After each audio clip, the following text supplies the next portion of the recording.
You ask Tiger to solve. This deals with linear equations with one unknown. The final result is x equals 9. Let's solve it step by step. Group all x terms on the left side of the equation. Subtract 2x from both sides. Group like terms. Simplify the arithmetic. Group like terms. Simplify the arithmetic. Group all constants on the right side of the equation. Subtract 1 from both sides. Simplify the arithmetic.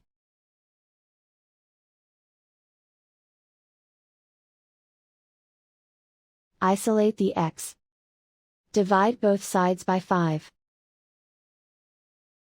Simplify the fraction.